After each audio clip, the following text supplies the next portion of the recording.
Hello guys, welcome back to the channel. तो आज हम एक्सप्लेन करेंगे 2006 में रिलीज हुई मूवी दी बैकवुड्स को। कहानी स्टार्ट होती है नॉर्मन और उसकी वाइफ लूसी से। उन दोनों की शादी तो काफ़ी टाइम पहले हो चुकी थी, लेकिन उनके बच्चे की मौत के बाद उन दोनों की रिलेशनशिप प्रॉब्लम्स बढ़ती जा रही थी। अब उनकी प्रॉब्लम्स को दूर करने के लिए नॉर्मन का बॉस पॉल उन दोनों और अपनी वाइफ को साथ लेकर स्पेन में अपने पूर्वजों के घर में घूमने जाने का प्लान बनाता है। रास्ते में हमें लूसी और नॉर्मन की बातों से पता चलता है कि लूसी इस टूर पर जाने के लिए तैयार नहीं थी। अब रास्ते में वो लोग एक रेस्टोरेंट में रुकते हैं।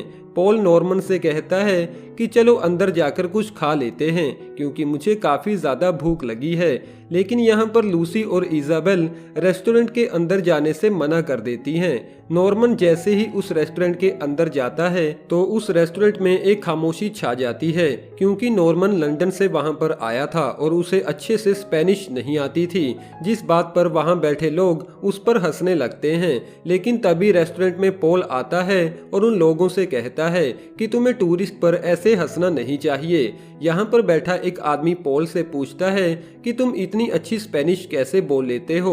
तो पॉल उसे बताता है कि मेरी ग्रैंडमदर यहीं की रहने वाली थी, लेकिन मेरे ग्रैंडफादर से शादी होने के बाद वो दोनों लंदन शिफ्ट हो गए। इस रेस्टोरेंट में कुछ शरारती आदमी भी बैठे थे जो पॉल की बातों पर काफी ज्यादा हंस रहे थे।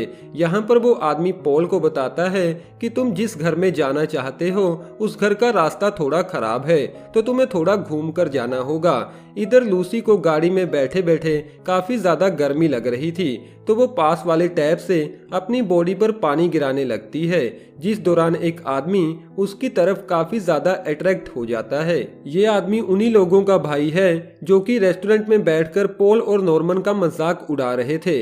अब जैसे ही वो लोग वहां से जाने की तैयारी करते हैं तो वो आदमी पॉल से कहता है कि मुझे नहीं लगता तुम्हारे उस साथी की गाड़ी जंगल के रास्तों को पार कर पाएगी। तो अब वो चारों लोग पॉल की गाड़ी में आगे बढ़ने लगते हैं और थोड़े टाइम बाद उस घर तक भी पहुंच जाते हैं जो कि जंगल के बिल्कुल बीचों बीच था। घर के अंदर पहुंचने के बाद लूसी को ये जगह कुछ खास पसंद नहीं आती, जिस बात से इजाबेल भी एग्री करती है।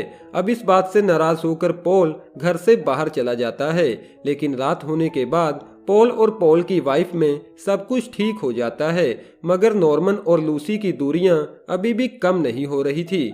अब अगली सुबह पॉल नॉर्मन को अपने साथ लेकर जंगल में शिकार करने के लिए चला जाता है। उधर इजाबेल लूसी को समझाती है कि मेंस को खुश करना ज्यादा मुश्किल नहीं है और धीरे धीरे तुम ये बात समझ जाओगी। दूसरी तरफ जंगल में घूमते हुए पॉल और नॉर्मन को एक पुराना टूटा हुआ घर दिखाई देता है, लेकिन उस घर के अंदर जाने के बाद पॉल को वहां पर एक छोटी लड़की दिखाई देती है जिसे वहां पर कुत्तों की तरह बंद कर रखा हुआ था।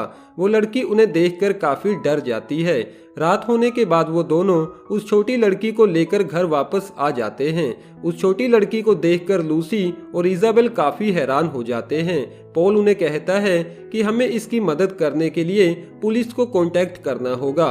इजाबेल उस लड़की को नहलाने की कोशिश करती है, क्योंकि उस लड़की की हालत काफी खराब थी। अब आधी रात को ही वो सब लोग उस लड़की को लेकर पुलिस स्टेशन की तरफ निकल पड़ते हैं। यहाँ पर लूसी कहती है कि इस लड़की की वजह से हमारी हालत अब और भी बुरी होने वाली है। तो पॉल उसे कहता है कि तुम्हें ऐसा नहीं बोलना चाहिए। उन दोनों से तंग होकर पॉल अपनी गाड़ी को एक ट्री में ठोक देता है। यहाँ से पुलिस स्टेशन अभी भी काफी दूर था, तो वो लोग फिर से वापस अपने घर आ जाते हैं। अब अगली सुबह पॉल फैसला करता है कि वो अकेला ही उस लड़की को लेकर पुलिस स्टेशन चला जाएगा, जिसमें उसे कुछ घंटे लगेंगे।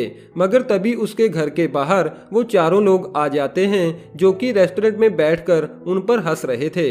उनमें से एक आदमी पॉल को बताता है कि मेरा नाम पैको है और ये दोनों मेरे भाई पिग और एंटोनियो हैं, और ये मिगुल हमारा कजन है। जिसके बाद पैको पॉल से कहता है कि विलेज से एक छोटी लड़की गायब हो चुकी है जिसे हम लोग ढूंढ रहे हैं। लेकिन पॉल झूठ बोलता है कि मैंने तो यहाँ पर किसी छोटी लड़की को नहीं देखा, लेकिन अगर तुम चाहो तो मैं तुम्हारे साथ उसे ढूंढने जा सकता हूँ। अब घर के अंदर आने के बाद पॉल नॉर्मन और लूसी को समझाता है कि वो लोग एक छोटी लड़की को ढूंढ रहे हैं, लेकिन मुझे नहीं लगता हमें इन्हें उस लड़की के बारे में कुछ बताना चाहिए। अब मैं उन लोगों को लेकर यहाँ से कहीं दूर जा रहा हूँ, तो तब तक नॉर्मन तुम उस लड़की को लेकर पुलिस स्टेशन चले जाना।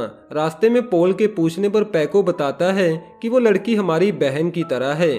थोड़ी आगे जाने के बाद वो लोग अलग अलग होकर उस लड़की को ढूंढने लगते हैं। उधर घर पर थोड़े टाइम बाद जैसे ही इजाबेल नींद से जागती है तो नॉर्मन उसे झूठ बोलता है कि पॉल मदद मांगने के लिए बाहर गया है। अब थोड़े टाइम बाद पिग और एंटोनियो वापस इजाबेल और लूसी के पास आ जाते हैं। यहाँ पर पिग लूसी के साथ बदतमीजी करने लगता है। दरअसल इन सब के दौरान नॉर्मन घर से बाहर पॉल को ढूंढ रहा था, जिसके बाद पिग लूसी के साथ जबरदस्ती करीब आने की कोशिश करता है। अब यहाँ पर डरते हुए इजाबेल उन्हें बता देती है कि वो छोटी लड़की ऊपर वाले कमरे में है, लेकिन तभी नॉर्मन घर वापस आ जाता है और लूसी की ऐसी हालत देखकर वो पिग को वहीं पर शूट कर देता है, जिससे डरकर एंटोनियो वहां से भाग जाता है। उधर पैको और मिगुल पॉल को बेहोश कर उस बंद पड़े घर के पास ले जाते हैं और उसके होश में आने के बाद उसे समझाते हैं कि उस लड़की के मिलने के बाद हम लोग यहाँ पर वापस आएंगे और मेरा यकीन मानो, हम उस लड़की को कोई भी नुकसान नहीं पहुँचाना चाहते। वापस आने के बाद मैं तुम्हें सब कुछ बता दूंगा। लेकिन पॉल उन दोनों को चकमा देकर यहाँ से भाग जाता है। उधर नॉर्मन, लूसी और इजाबेल उस लड़की को लेकर पुलिस स्टेशन की तरफ निकल पड़ते हैं, लेकिन तभी अचानक से बारिश होने लगती है। उधर दूसरी तरफ पॉल पैको के कजन मिगुल को मार डालता है, लेकिन जैसे ही वो एंटोनियो को मारने की कोशिश करता है तो वहां पर पैको आ जाता है। एंटोनियो से जैसे ही पैको को पता चलता है कि उन लोगों ने पिग को मार डाला तो यहाँ पर पैको पॉल को शूट कर देता है। उधर दूसरी तरफ नॉर्मन और बाकी लोग एक विलेज में आ पहुँचते हैं, लेकिन उस विलेज में कोई भी टेलीफोन नहीं था, मगर काफी ज्यादा बारिश होने के कारण एक लड़की उन लोगों को अपने घर के अंदर आने के लिए कहती है। अब रात होने के बाद नॉर्मन की नजर पैको और एंटोनियो पर पड़ती है, जो कि विलेज में उन्हें ढूंढ रहे थे। यहाँ पर इजाबेल और नॉर्मन नोटिस करते हैं कि पॉल उनके साथ नहीं था, जिससे वो लोग समझ जाते हैं कि पॉल अब इस दुनिया में नहीं है। इजाबेल रोने लगती है तो नॉर्मन उस छोटी लड़की को लेकर पीछे के दरवाजे से निकलने की कोशिश करता है, जिसके दौरान उसे एंटोनियो को शूट करना पड़ता है। अब आखिर में पैको और नॉर्मन का आमना सामना होता है। पैको नॉर्मन से कहता है कि इस लड़की को मेरे हवाले कर दो, क्या तुम देख नहीं सकते वो रो रही है। तभी लूसी भी वहां पर आकर नॉर्मन से कहती है कि तुम्हें अब इस लड़की को जाने देना चाहिए। अब वो लड़की नॉर्मन के पास से भागकर पैको के पास चली जाती है, जिससे हमें पता चलता है कि वो लड़की पैको के साथ काफी खुश थी और किसी वजह से उन लोगों ने उस लड़की को वहां पर रखा हुआ था। मूवी के आखिर में हम देखते हैं कि विलेज का एक आदमी उन दोनों को लेकर पुलिस स्टेशन चला जाता है, जहां पर हमारी ये मूवी खत्म हो जाती है। वेल दोस्तों, कैसी लगी आपको ये वाली मूवी? कमेंट बॉक्स द्वारा हमें अपना कीमती सुझाव जरूर दीजिएगा और अभी तक वीडियो को लाइक न किया हो तो वीडियो को एक लाइक जरूर कर दें। और हाँ दोस्तों, आने वाली मूवीज के अपडेट्स के लिए आप हमारे चैनल को भी जरूर से सब्सक्राइब कर लें, लेकिन साथ में बेल आइकन को दबाना ना भूलिएगा, जिससे कि आपको रेगुलर अपडेट्स मिलते रहेंगे। Thank you.